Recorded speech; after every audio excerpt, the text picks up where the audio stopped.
Hey everyone, this video is about the latest main story chapter, where nightmares dwell. I fully covered Liv's story up to this point in my previous video, but this is also the start of a new narrative arc. The first new development in the new timeline after catching up to the events of the previous one. That said, let's get into it. Back in the Golden Age, constructs were considered a byproduct for something that was able to contain human consciousness. Experiments on the mind were pioneered by Dominic, but one of these projects, named Phylotree of Ousia, was eventually anonymously terminated by the Science Council, the world government, and every other major power since it could have affected the nature of humanity itself. All the information about the Phylotree of Ousia had been highly classified and mostly forgotten. Even in the decades that followed the punishing outbreak, Hassan refused to rely on this technology. However, as Babylonian research on both construct and mind technology developed, Asimov was eventually allowed to utilize a dataset related to the Phylotree of Ousia. After comparing all the construct data in Babylonia, only Liv's mind showed almost perfect compatibility with this dataset. The mind of every construct utilized the same core technology, but with this dataset they will be able to alter its internal structure. This dataset enhanced the mind capabilities, but in Liv's case, it could even permanently cure her migraines, something that had affected her since she had used the Imperial frame, and that was impossible to fix by simply switching to another regular frame, since the structure of the mind will remain the same. Despite the potential benefits, it was still an untested technology that could bring unknown risks. Just like when she switched to the Imperial frame, Professor Hippocrates didn't want Liv to take this risk, but she still made that choice, and after multiple adaptation tests, aided by the Grey Raven Commandant, Liv switched to her new Limpidity frame. Not long after that, a man from a conservation area asked to join Babylonia in exchange for valuable information. When interrogated by the Control Court, he mentioned Phylotree notes, something that he had heard when he was being treated in Conservation Area 368.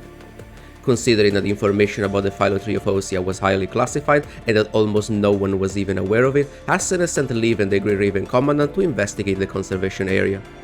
Upon arriving there, they learned that the conservation area was often attacked by other creatures coming from a nearby mine, and that Rodent, another Babylonia task force squad, had already been sent there to clean the other creatures. In the conservation area, they also met a mechanoid named Melinoi, which was supposed to be a doctor.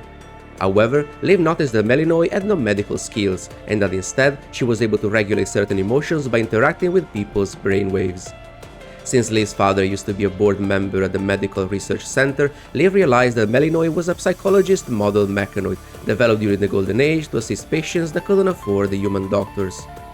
They had been fairly successful at first, but after some deaths caused by the removal of critical emotions like fear or hunger, they had eventually been recalled and destroyed. Melinoi had been developed in secret and assigned to the mine nearby the conservation area.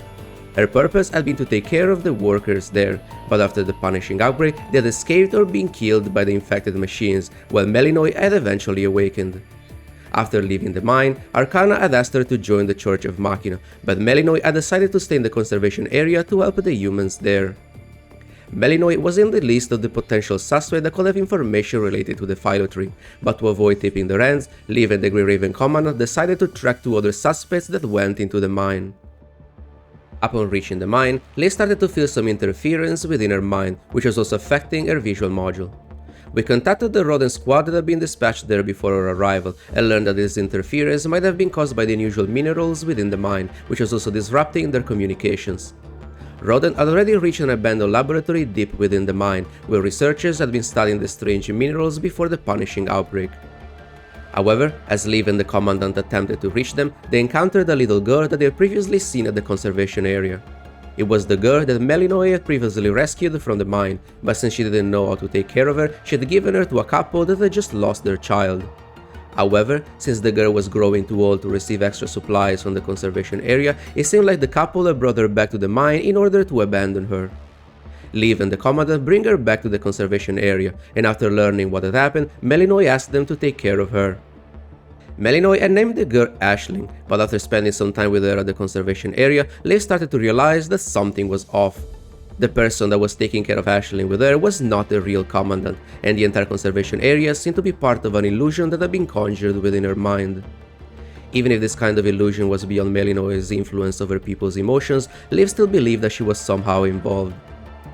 Despite her awareness, Liv didn't know how to break free, but upon confronting Melinoi, the mechanoid realized that the illusion had lost its purpose, and Liv regained her senses. She had never left the mine, but while her mind had been tampered with, she had lost contact with the Commandant, whose mind beacon had also been attacked by an unknown force. As Liv attempted to locate us, Melinoe also arrived at the mine, looking for Aisling. Considering her recent experience, Liv didn't trust her, but Melinoe herself could have also been a victim used to weave that illusion. After learning that Aisling was with the Commandant, Liv decided to work with Melinoe in order to find us. Our mind beacon was still under attack, causing us intense headaches, and as we tried to bring Aisling to safety, we were constantly attacked by hetero creatures.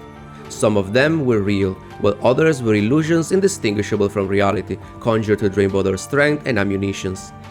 Knowing that we were wounded, Liv learned about our location after forcing a brief communication through our disrupted mind beacon, but upon reaching the designated spot, she found Aisling shielding our dying body. Liv attempted to save our life, but it was too late.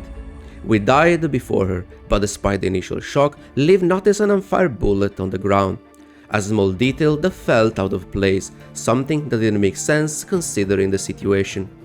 She immediately realized that she had been trapped in another illusion, but just like before, she didn't know how to break free. She knew that Melinoe was involved, but she couldn't have achieved this alone. Biding her time, Liv went along with it, returning to the conservation area with Aisling and Melinoe.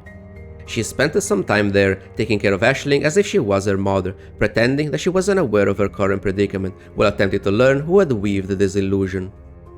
Still in the mine, our mind beacon was also being affected by the chaos in Liv's mind, since we were still connected to her. Following this disruption and what seemed to be a sudden cave-in, we ended up separating from Aisling, but as we ventured deeper into the mine, we found Liv's unconscious frame, trapped within a crystal information.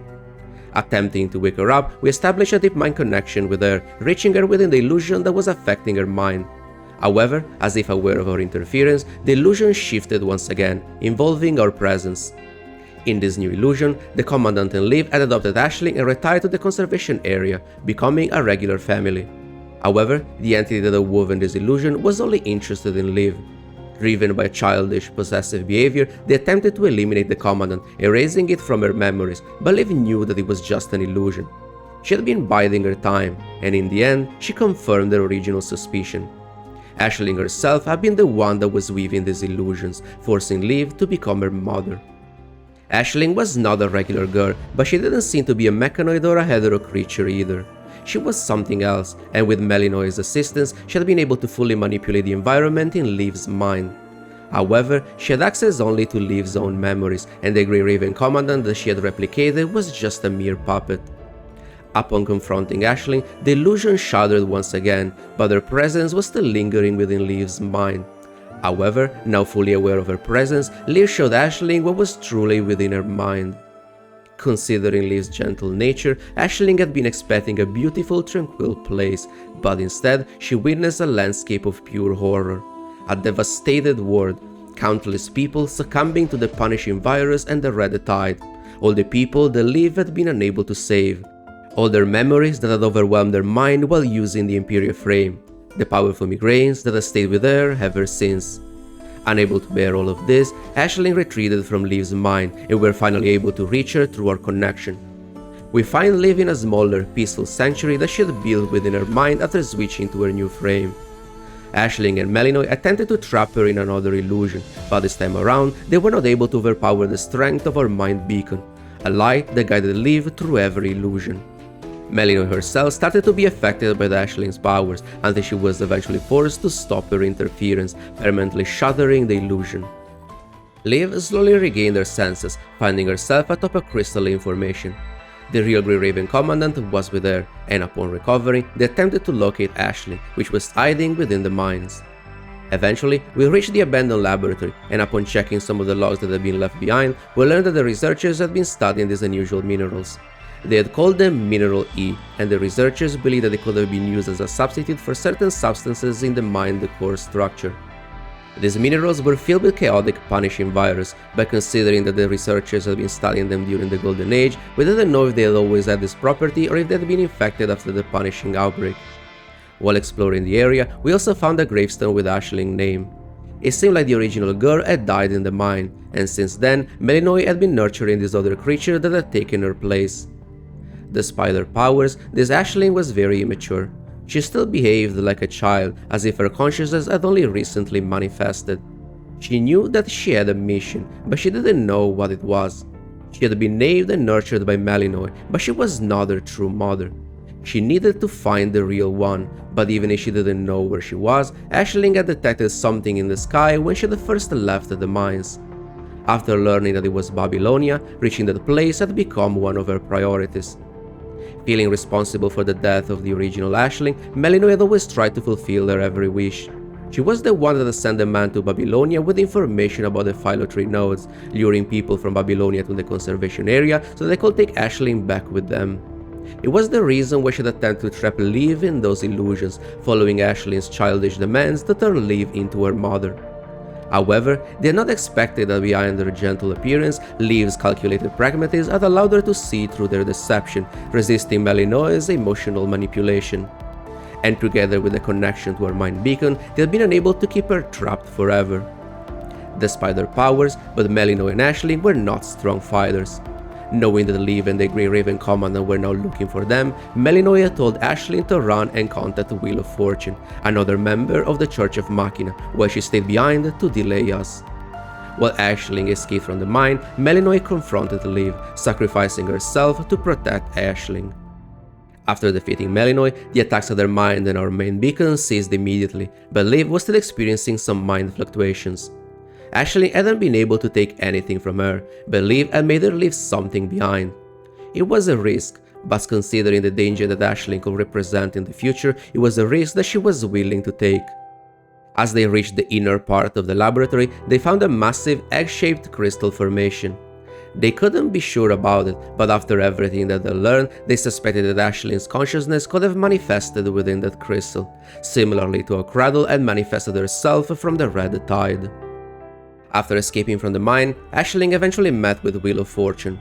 She sensed that the thing that she left behind in Liv's mind was changing, but despite considering it a bad sign, she had still learned a lot from her memories.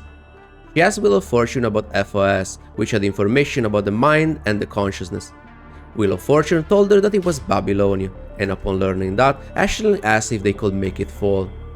In Babylonia, the man that had delivered information about the Phylotree nodes had been found dead, killed by a mechanical spider, and not long after that, high concentration of punishing virus was detected all over the station, adding strife for the FOS section. Similarly to what had happened in the past when Luna had hacked into Gestalt, Babylonia propulsion engine started to malfunction, lowering its orbit to critical levels. Babylonia was crashing down towards the surface. That's it for Liv's story so far. I was expecting to learn a bit more about the Phylotree of Ousia in this chapter, but instead, the story was a massive setup for many other things. We went into this chapter with a few questions, but we ended up with even more questions, and that's without taking into account the massive cliffhanger at the end. I personally enjoy this kind of chapter since they give you a lot to think about, instead of receiving answers straight away, but we'll have to wait for the following chapter to see its full development. Originally, I was planning to cover everything that has been foreshadowed in this chapter at the end of this video, but there is a lot to talk about, and most of it is not directly related to Liv, so I'll try to do it in a separate video. Anyway, as usual, thank you for watching, and I'll see you in the next one.